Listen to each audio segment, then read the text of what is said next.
you're really only ever competing with yourself, with the limitations you're willing to accept, with the smallness of someone else's idea of what you're capable of. So stop competing and start beating the pie lie.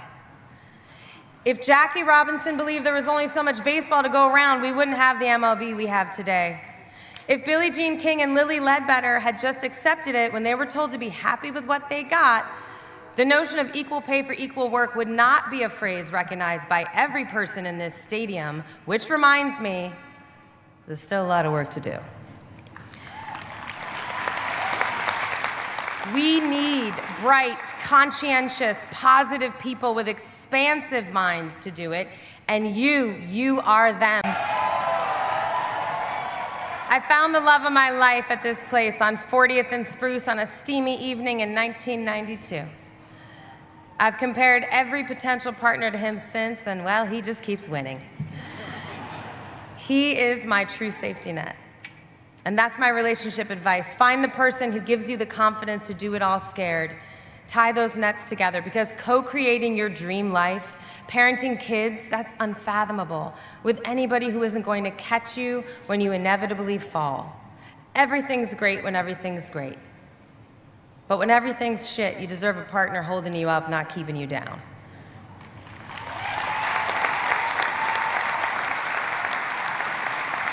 The biggest derailment to the future you want to build is irresponsible ejaculation. Now I know all the doctors on this stage with me agree that that is the cause of all unwanted pregnancy. You, all of you, women and men, you deserve to be able to determine whether, when, and with whom you become a parent, which is the greatest responsibility you will ever undertake. So remember to wrap it up. Keep abortion legal. Trust me, access to reproductive health care is the ultimate safety net. Not only does it save lives, it is your insurance policy to a fun, healthy, successful, liberated, relationship-positive life that I know you have all worked so hard for, pun intended. Congratulations, Quakers, class of 2025. Thank you, and may the odds be ever in your favor. Wow, thank you. Thank you so much for that introduction. Thank you to the trustees for inviting me back. Thank you, President Jameson, for having me. Congrats to you on being named full-time university president, a job nobody in the world wants right now. But man, are we grateful for your leadership, and I feel if you just keep your head down, lay low, we're gonna get through this. Congratulations, class of 2025.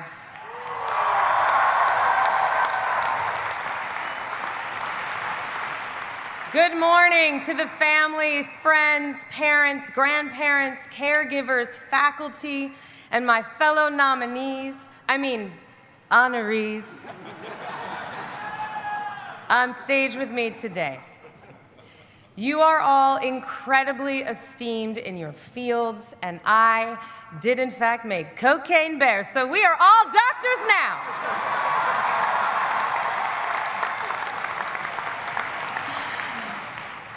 Dr. Howe, in case you missed it, we call you Light Lady, my friends and I. Light Lady over here can literally stop light like a real-life superhero. But she's Ant-Man. But it's me, Dr. Elizabeth Banks, who's been asked to address you today, presumably because I have been cast as an oversexed alcoholic multiple times. That's made me more relatable to all yous. And because fellow alum John Legend already did it, now he may be an EGOT, but I have 3 MTV Movie Awards. For all you young people, MTV stands for Music Television, so obviously they gave out awards in film. As you know, I am a proud Penn alum. College 96.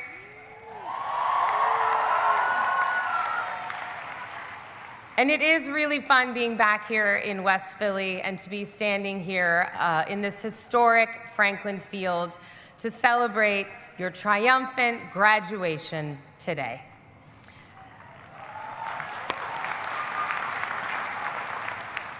Last night I hit up the Wawa, I walked down Locust, past the dueling tampons, which I heard they might paint white, as if that was somehow less tampon-y. I also took the required photo with Penn's founder, Ben Franklin, went to Houston Hall, where back in my day I had to go to check my email because laptops and phones had not been invented yet. Now I know what you're all thinking. But Elizabeth, you look so young. Like a person who's always had email, but no. I communicated through the actual mail, and if I sent a picture, it looked like actual me. Speaking of people who don't have email, I invited my parents here today.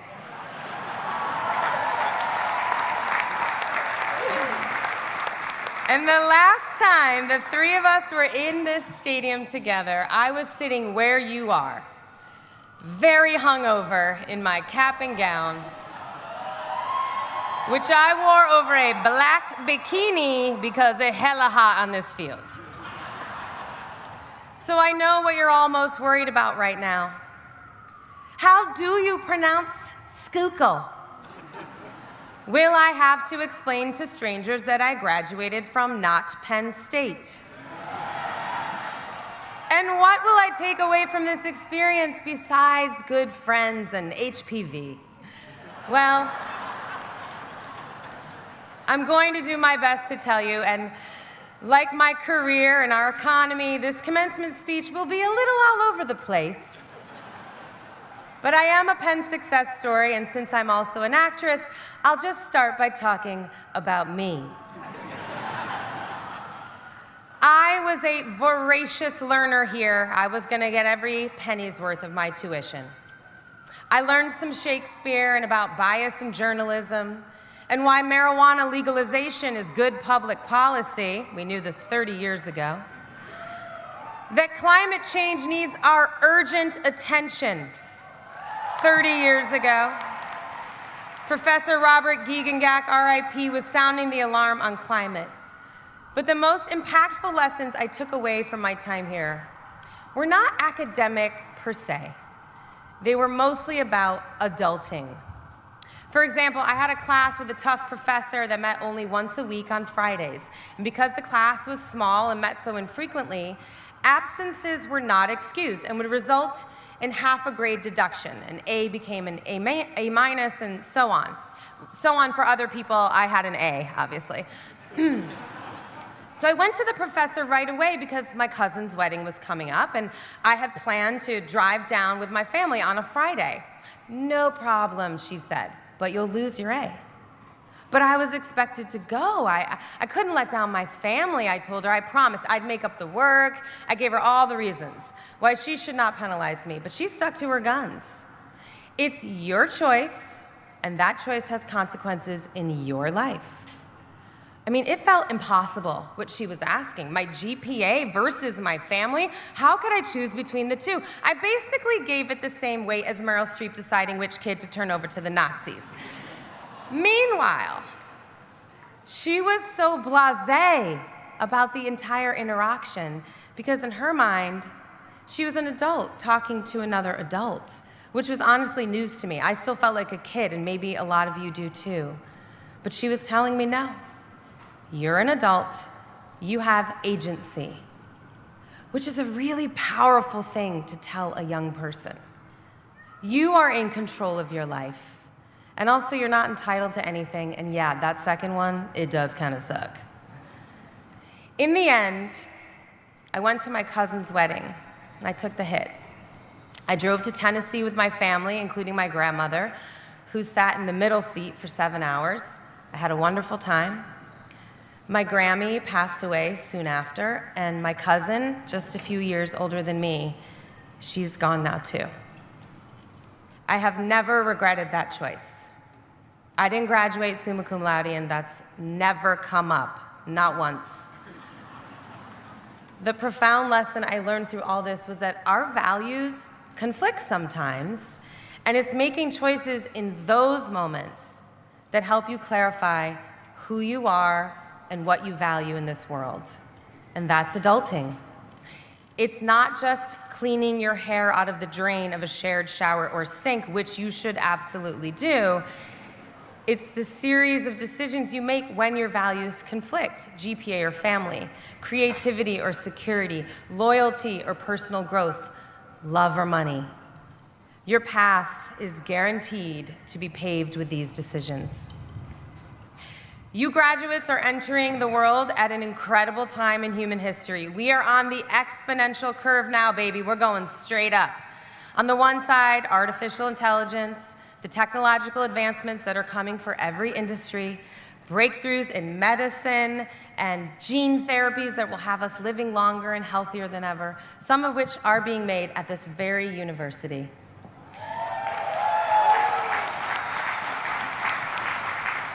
Meanwhile, on the other side, we have income inequality, climate change, and fascism straight up. So your generation must root out and continue to solve the real problem in this world. And let me tell you, it has nothing to do with the color of our skin, the ability of our bodies, the gender on our birth certificates, or what religion we practice, and everything to do with money. The real division in this country, in this world, now more than ever, it's economic. And to be clear, there's plenty of money. It's just concentrated very, very, very far away from the bank accounts of most people. And we can't solve most problems without access to some of that capital. The artist de Kooning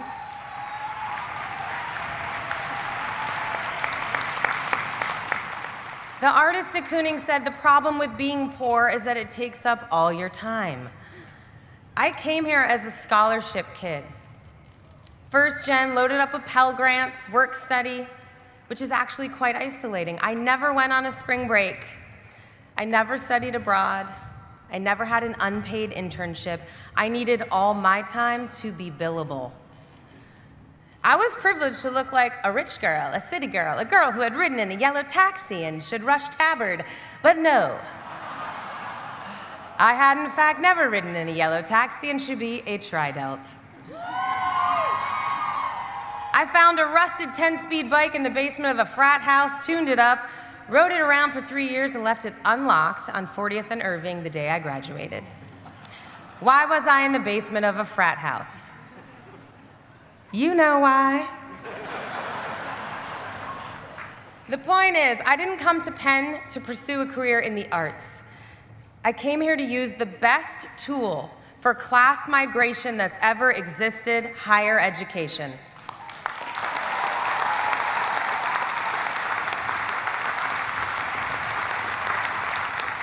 And that was it. It was a low bar. Be employable, hopefully well paid. When people ask me when I knew I wanted to be an actor, my answer is when I got paid for it. Was I passionate about it? Sure. Did it bring me self-esteem and joy? It did. But I was practical, pragmatic. But during my time here, I began to think differently. I was in control of my life. And I was working hard to build the confidence, the life skills, the connections, and the grit to believe success at anything I devoted myself to was possible. Now, some of you know this already, but for those who don't, today represents an amazing achievement for sure. But what you're all getting today is not just a diploma, but a safety net. And I don't just mean the Ivy League degree. Nobody here, not a single one of you, got to this ceremony alone, me included. Somebody encouraged you, loved you, bandaged your skin knee, fed you, taught you. All of that support, that's your safety net too. And your job from here on out is to pursue anything and everything that scares you with absolute vigor because you have that safety net. Here's what I did with mine. Yeah, good job, parents. When I got accepted to drama school to pursue an acting career, the most impractical dream there is, despite a prohibitive cost, I went. And after drama school, when I went to New York City and got offered a 2-year contract on a soap opera that would have paid all my student loans and then some, I said, you know, if I can get that today, I'd like to see what I can get tomorrow. Because money was suddenly a value I didn't always have to choose. I could invest in myself. But full disclosure, after turning down all that money, I did call my mom from a payphone and cried hysterically. And for the young people, a payphone is a public phone that's mounted to a wall or a box sometimes that you put coins in to make a call. And also coins are small round metal pieces of money. So many of you are rightfully excited about what's next and worried about what you don't have yet. So let this just be a reminder to appreciate what you've already got. You have nothing to lose. You have loads of time, I promise. Use that freedom, because your life, it's not going to be determined by your first job or your second, especially because those first jobs, they usually stink, or they're in a city that you don't like, surrounded by people you don't connect with. I went to grad school in San Francisco right after Philly, and immediately knew I wouldn't be settling there. Naked people on bicycles is too much even for me. You will need to keep expanding the idea of who you are and what you can be. And let me reassure you, there is no pie. You all left incredibly competitive high schools to enter this incredibly competitive university or graduate program, and you're about to enter the incredibly competitive job market, so I can understand why you believe that life is a zero-sum game, that there's only so much opportunity to go around. And if one person takes a bigger slice, everyone else has to take a smaller slice, and the total size of the pie remains the same. And that is true with actual pie. But not with life, not with opportunity. So my advice to you is, as much as possible from here on out, take yourself out of that mindset.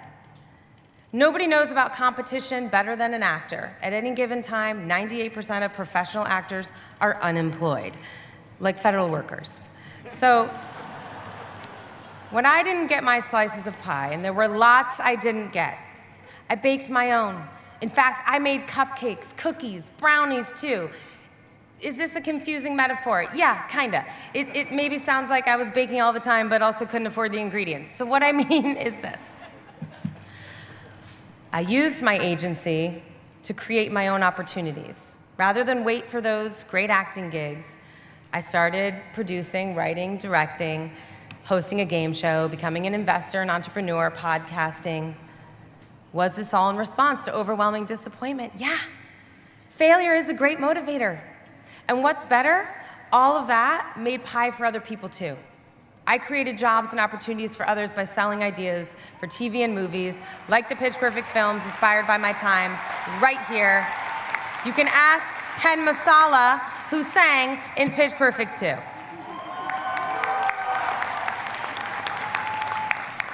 The truth is that if the pie was real, there'd never be any progress. People who didn't get their slice would do what? Accept it? Many do, and their lives stay small. Blame someone else? Ooh, that's petty. And it breeds resentment that only serves, well, no one.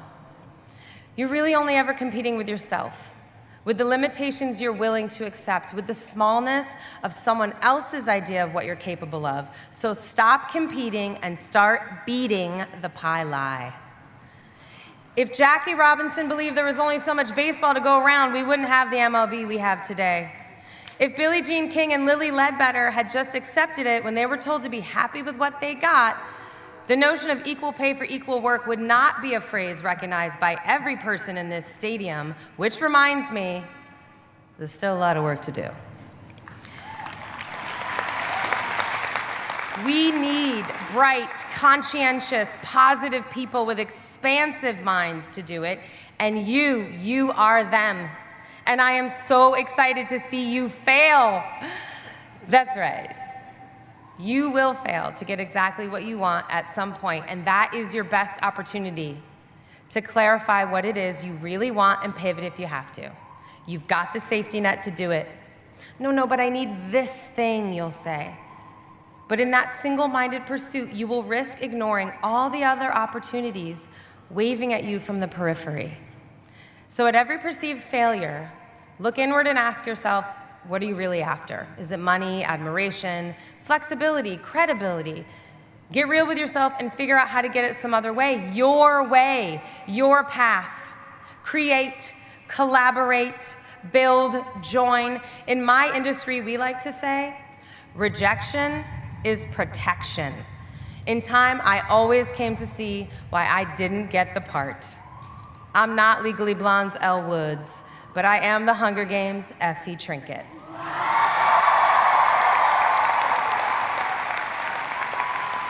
And here's the thing about Effie. Effie was protected by a system she propped up, promoted, and collaborated with until she was overcome by empathy for Katniss and Peeta, who were unfairly treated by that same system, and she ended up in a bunker helping the revolutionaries. But that last part wasn't in the books. It's in the films because of what I brought to Effie. An emotional arc, a dash of empathy, a crush on Haymitch, and I wore the hell out of those costumes. In short, I didn't accept anybody else's idea of what I could do with that part, not even the author who created her. Thank you, Suzanne. I took my opportunity, my little slice of pie, and I did more with a limited role, which rewarded me not only with a better part, but 6 years of guaranteed work that meant I could afford to start my family and pursue a directing career. In short, I built myself another safety net. So be on the lookout for them and use them wisely. Benjamin Franklin himself did not dream this big when he founded this place.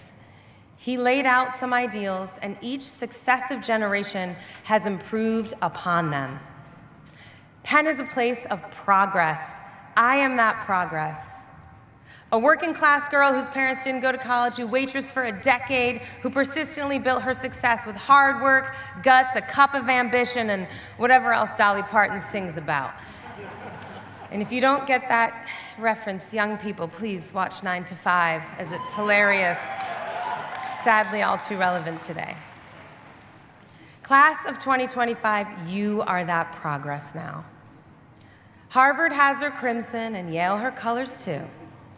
But dear old Pennsylvania has her red and blue and every other color too, and we are better for it. And it is the future. Because the problems of this world, that exponential curve, it will take all of us, everyone, to solve them. So we need to spread the wealth. We need to invite more people to the solutions party, not less. All right, I've got two more quick things, and then we're all gonna go day drink.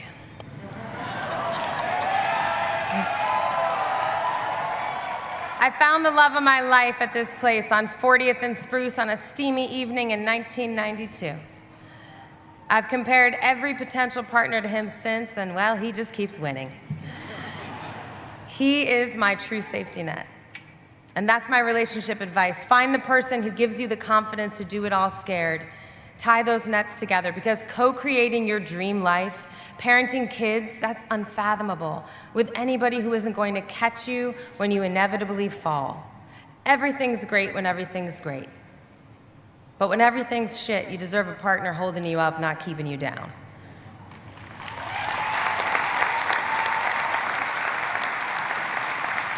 And finally, you're gonna make mistakes, and you deserve to learn from them.